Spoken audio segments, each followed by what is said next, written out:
Hello दोस्तों, आप सुन रहे हैं डेविल्स डार्क प्रिंसेस का एपिसोड 19। मैक्सिको सिटी के उस बड़े से बिल्डिंग से जेट रवाना हो चुका था। उस जेट को जाते देख डैनियल डेविल स्माइल कर रहा था। वही जेट के लग्जूरियस रूम के बेड पर लेटी एलिस सीलिंग को घूरे जा रही थी। उसके चेहरे पर काफी अजीब एक्सप्रेशन थे। इस वक्त एलिस ने black leather jacket and skinny black jeans पहन रखी थी।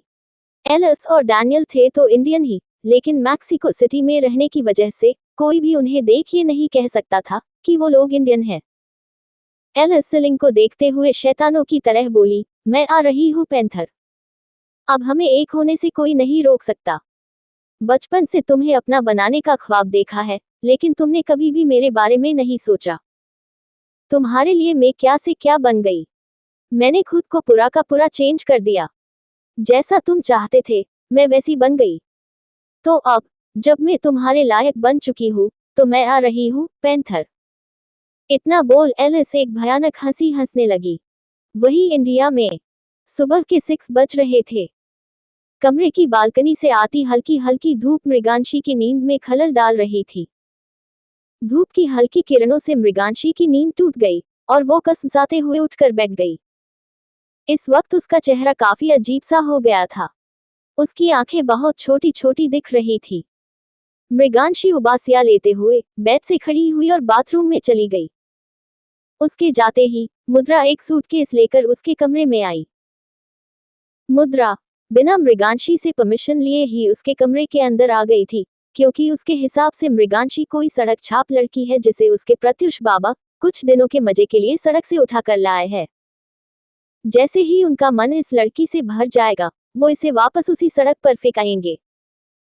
इसलिए उसे मृगांशी के रूम में जाने से पहले किसी की परमिशन लेने की जरूरत नहीं है। यही सब सोचते हुए मुद्रा कमरे में आई। कमरे में मृगांशी को ना देखकर मुद्रा की आंखें छोटी हो गई। तभी उसने सूटकेस को देख कहा, ना जाने बाबा ने इसके कपड़े क्यों मंगवाए हैं। ना जाने ये लड़की कब तक यहाँ रहने वाली है। ऐसी बेशर्म लड़कियों को तो इस घर में घुसने भी नहीं देना चाहिए। इतना बोल मुद्रा ने वो सूटकेस वही दरवाजे पर छोड़ दिया और वहां से नीचे आ गई। फार्म हाउस के हॉल में प्रत्युष डाइनिंग टेबल पर बैठ ब्रेकफास्ट कर रहा था। उसका दिन आज काफी बिजी होने वाला था, जिस वजह से उसे ऑफिस जल्दी जाना था। मुद्रा को नीचे आता देखकर भी प्रत्युष ने उससे कुछ नहीं पूछा, जिससे मुद्रा को ये बात सही लगने लगी कि मृगांशी कोई सड़क छाप लड़की ही है। तभी प्रत्युष ने मुद्रा को देख कहा, घर का ख्याल अच्छे से रखना, मैं रात को 1 बजे आऊंगा, घर में किसी को भी घुसने मत देना। ये सारी रिस्पॉन्सिबिलिटी आपकी है मुद्रा आंटी। इतना बोल प्रत्युष बिना उनकी तरफ एक नजर देखे वहां से निकल गया।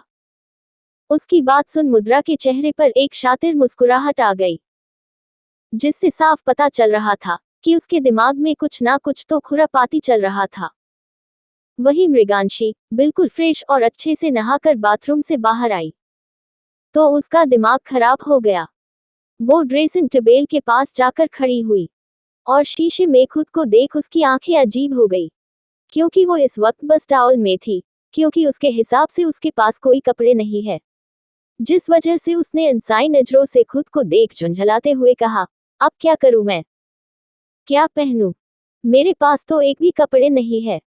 कल वाले कपड़े भी मैंने धो दिए, अब मैं क्या पहनकर बाहर जाऊं। इतना बोल मृगांशी टेंशन से खड़ी हो गई और इधर उधर चलने लगी। तभी उसकी नजर उसकी थोड़ी खुली वार्डरोब पर गई।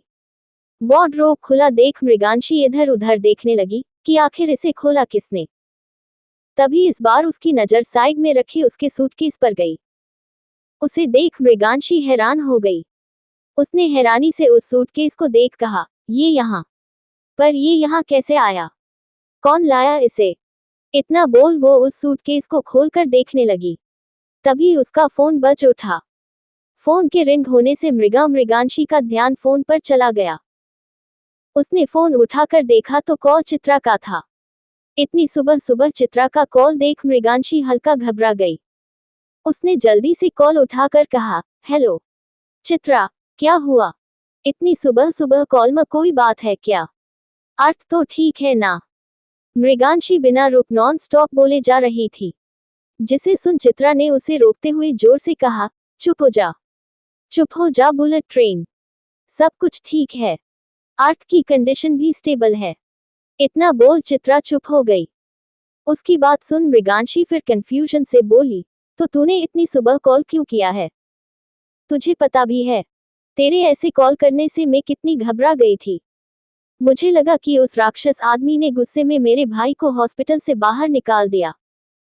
इतना बोल मृगांशी एक गहरी सांस लेते हुए चुप हो गई। वही उसकी बात सुन चित्रा मुस्कुराते हुए बोली, मृगा, अभी तक तो सब कुछ ठीक है, लेकिन पता नहीं कब तक ठीक होगा। पर मैंने तुझे ये बताने के लिए कॉल किया था कि कल रात को तेरे हस्बैंड के कुछ आदमी आए थे यहाँ। उन्होंने बताया कि उन्हें मिस्टर सूर्यवंशी ने भेजा है तेरे कपड़े मंगवाने के लिए, तो मेरे तेरा सारा जरूरत का सामान भिजवा दिया है। इस पर मृगांशी हैरान रह गई। उसे यकीन नहीं हो रहा था कि प्रत्युष ने उसके कपड़े मंगवाने के लिए अपने आदमी तक भेज दिए। वही इतना बोल चित्रा गंभीर होकर आगे बोली, पर इन सब से पहले तू मुझे बता कि तू ठीक तो है ना? वहां उस आदमी ने तेरे साथ कुछ ऐसी वैसी हरकतें तो नहीं की ना? इस पर मृगांशी ने जल्दी से उसे रोकते हुए कहा, हाँ हाँ, मैं बिल्कुल ठीक हूँ और मुझे कुछ भी नहीं हुआ। शांत हो जा तू, यहाँ सब ठीक है। इतना बोल मृगांशी चुप हो गई। उसकी बात सुन चित्रा ने एक चैन की सांस ली और कुछ सोच आगे बोली, वैसे वहां का माहौल कैसा है? मतलब घर के लोग, नौकर वगैरह? ये सुन मृगांशी ने मुंह लटका लिया और उदास होकर बोली, ये घर नहीं बल्कि तबेला है, कोई भी नहीं है यहाँ, ना कोई घर वाले ना कोई परिवार। गिन चुन कर कुछ नौकर हैं, पर वो लोग काफी अजीब है। ये सुन चित्रा अजीब एक्सप्रेशन के साथ बोली, क्या बात कर रही है यार, कोई भी नहीं है उस घर में। तो क्या तेरा पति अनाथ है, या उसके गुस्से से डर कर उसके घर वाले उसे छोड़कर चले गए? इतना बोल चित्रा मृगांशी के बोलने का इंतजार करने लगी। वही उसकी बात मृगांशी को पसंद नहीं आई। उसने हल्के गुस्से से चित्रा को कहा, ऐसा नहीं है, वो अनाथ नहीं होंगे, कोई ना कोई होगा उसके परिवार में। इतना बोल मृगांशी हड़बड़ाते हुए आगे बोली, ये सब छोड़, तुझे कॉलेज नहीं जाना है क्या? जाकर रेडी हो और मुझे भी होने दे, यहाँ से निकलकर बात करती हूँ तुझसे। इस पर चित्रा ने भी हाँ करके फोन काट दिया। फोन के कटने के बाद मृगांशी चित्रा की बातों को सोचने लगी। उसे भी ये बात अजीब सी लग रही थी कि आखिर घर में प्रत्युष और कुछ नौकरों के अलावा कोई और शख्स क्यों नहीं है।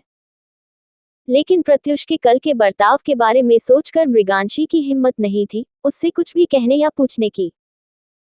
इसीलिए अपने छोटे से दिमाग पर ज्यादा जोर न देकर मृगांशी खड़ी हुई और उस वार्डरोब को खोलकर देखने लगी।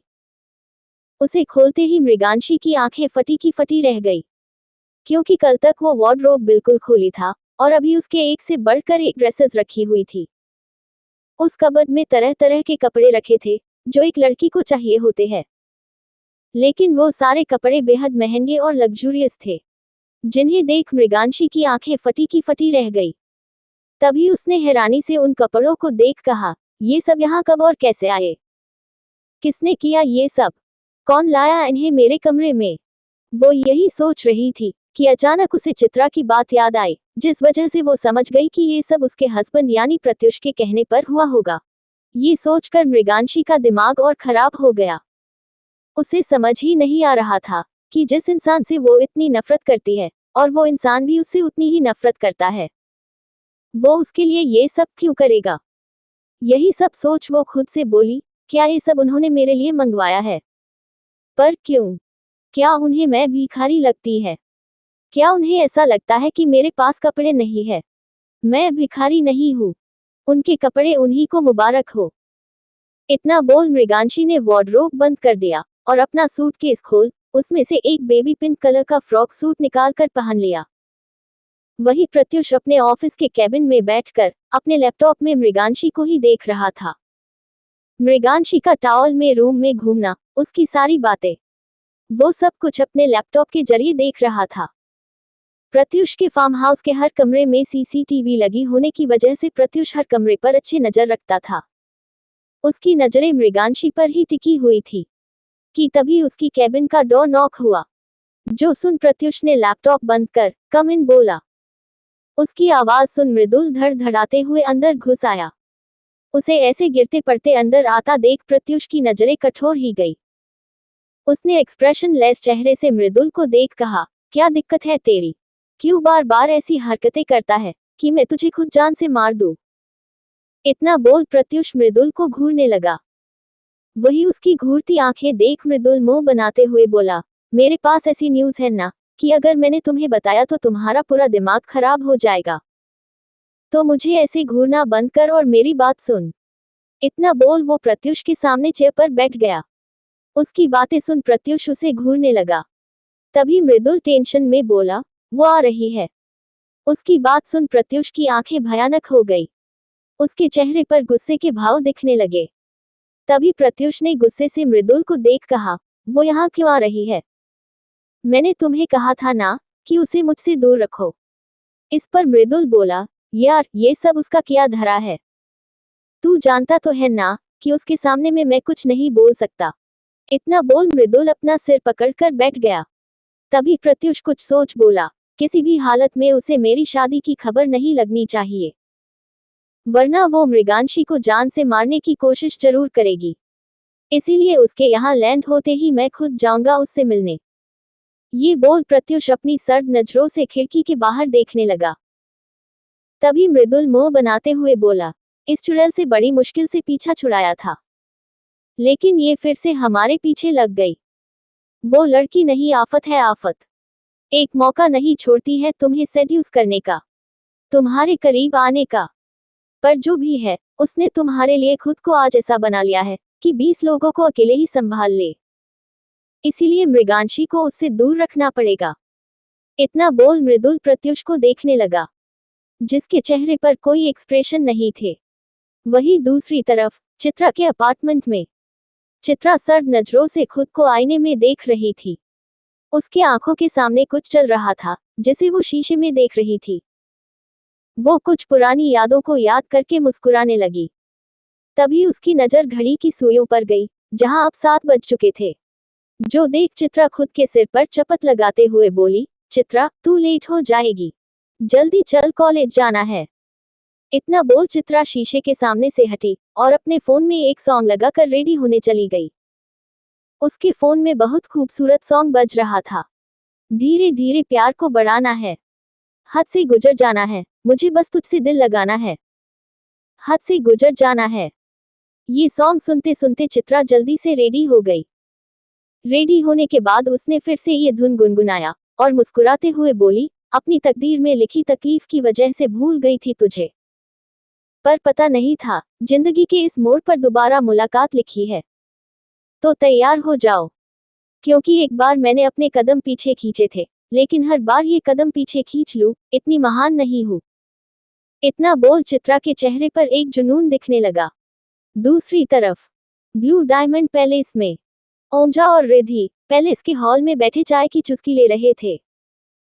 घर में उनके अलावा कुछ नौकर और गार्ड्स मौजूद थे, जिन्हें प्रत्युष ने ओमजा और रिद्धि की सिक्योरिटी के लिए रखा था।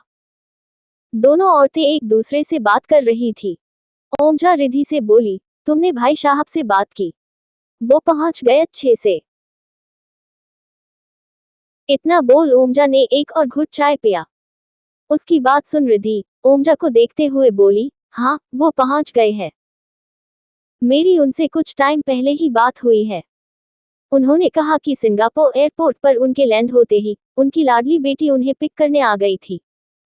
इतना बोल रिद्धि मुस्कुराने लगी। उसकी बात सुन ओमजा हंसते हुए बोली, चलो अच्छा है कि वो वहां सही सलामत पहुंच गए हैं। अब उन्हें बोलना कि अपनी बेटी के साथ अच्छे से टाइम स्पेंड करे। कोई जल्दी नहीं है यहाँ आने की। इतने टाइम से दूर थे उससे, अब जाकर मिले हैं दोनों बाप बेटी। इतना बोल ओमजा रिद्धि के चेहरे को देखने लगी, जिनका चेहरा ओमजा की बात सुन थोड़ा उदास हो गया था। उनका उदासी वाला चेहरा देख ओमजा जी उससे बोली, क्या बात है रिद्धि, यूं अचानक उदासी क्यों?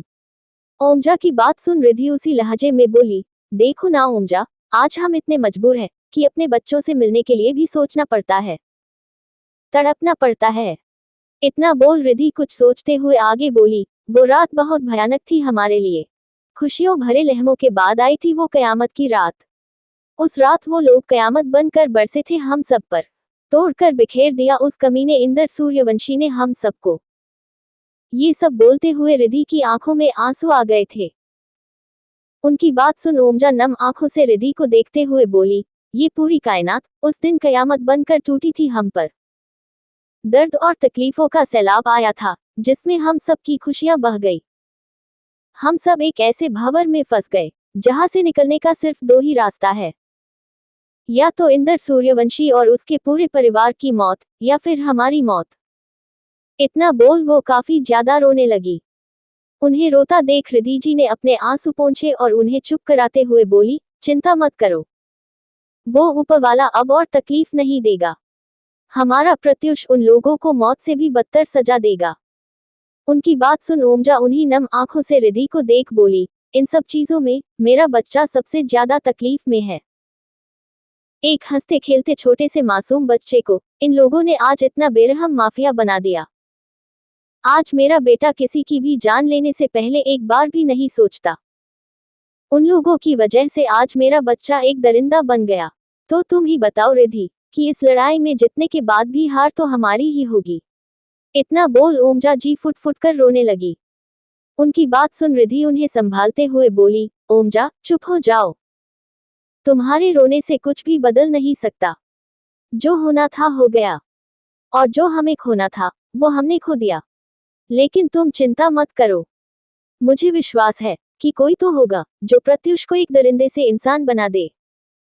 ऊपरवाले ने किसी को तो प्रत्युष का ये गुस्सा सहने की ताकत दी होगी। तुम्हें तो बस अब उसका इंतजार होना चाहिए। इतना बोल रिद्धि मुस्कुराने लगी। उनकी बात सुन ओमजा जी अपने आंसू पोंछते हुए बोली, काश जैसा तुम कह रही हो वैसा ही होगा। मेरे बेटे की जिंदगी में अब और दुख मत लिखना भगवान।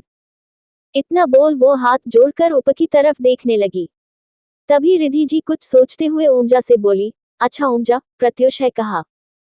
कल रात से घर नहीं आया। इस पर ओमजा बोली, ना जाने ये लड़का कहाँ रहता है।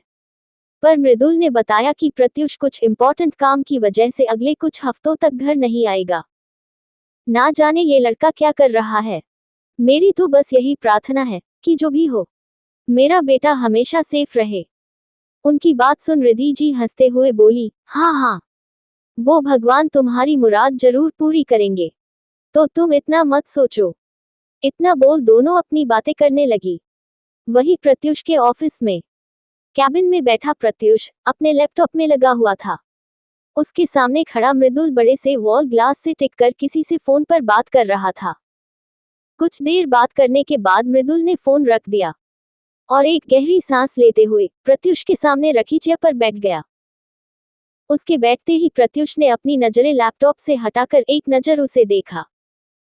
प्रत्युष के ऐसे देखने से मृदुल टेबल पर दोनों हाथ टिकाते हुए बोला, काम हो गया है बॉस। अग्निहोत्री को आज ना आने के लिए हम थोड़ा और इन्वेस्ट कर देंगे कॉलेज में, और मैंने उसे बोलकर कॉलेज का आज का फंक्शन कैंसिल करा दिया है। So don't worry about it. तुम अब बस इतना सोचो कि उसे कैसे हैंडल करोगे। इतना बोल मृदुल प्रत्युष को सीरियस एक्सप्रेशन के साथ देखने लगा। उसकी बात सुन प्रत्युष का चेहरा सर्द हो गया। अचानक उसके चेहरे पर गुस्सा झलकने लगा। उसने दांत पिसते हुए ही मृदुल से कहा, आखिर उसकी हिम्मत कैसे हुई मेरी इजाजत के बगैर इंडिया में कदम रखने की।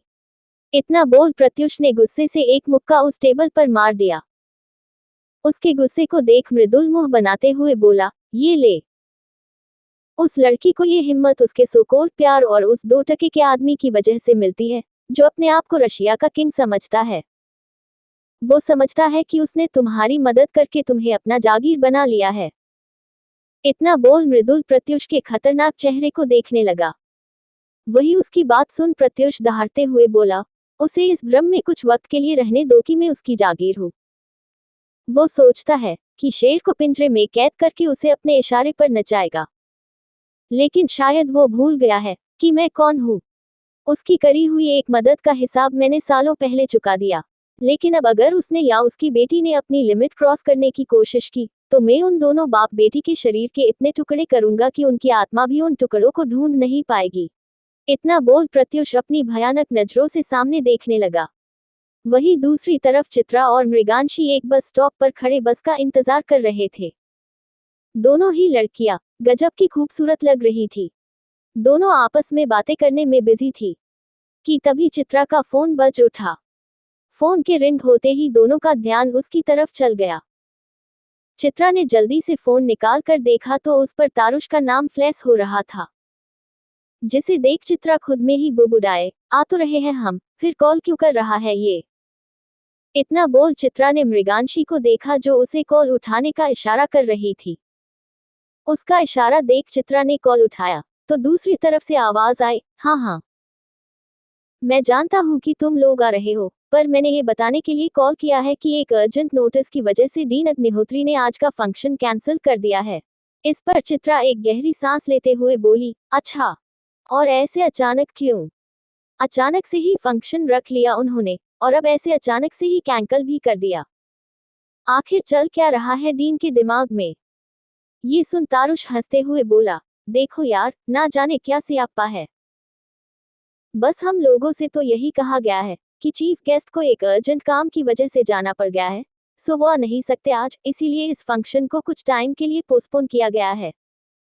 इतना बोल तारुष चित्रा की बात सुनने लगा। उसकी बात सुन चित्रा ने ठीक है बोलकर कॉल काट दिया। कॉल काट कर चित्रा ने तारुष के साथ हुई सारी बातें मृगांशी को बता दी, जो सुन मृगांशी का मुंह बन गया। लेकिन जल्दी ही दोनों अपने मुंह सही करके बस में चढ़ गए, क्योंकि फंक्शन ना सही पर कॉलेज की क्लासेस अटेंड करने तो उन्हें जाना ही थी। तो वो लोग कॉलेज के लिए निकल गई। दोस्तों, मैं जानती हूँ कि आप लोगों को ये जानने की जल्दी होगी कि आखिर चित्रा किसकी बात कर रही थी और कौन आ रही है जिसकी वजह से प्रत्युष इतना परेशान है। किसकी मदद का कर्ज प्रत्युष उतार चुका है, और सबसे इम्पोर्टेंट कि आखिर रिद्धि और ओमजा किस कयामत की रात के बारे में बात कर रही थी। आखिर क्या हुआ था ऐसा जिसने प्रत्युष को एक हार्टलेस माफिया बना दिया। जानने के लिए सुनिए डेविल्स डार्क प्रिंसेस का अगला एपिसोड सिर्फ कहानी बॉक्स एफएम पर।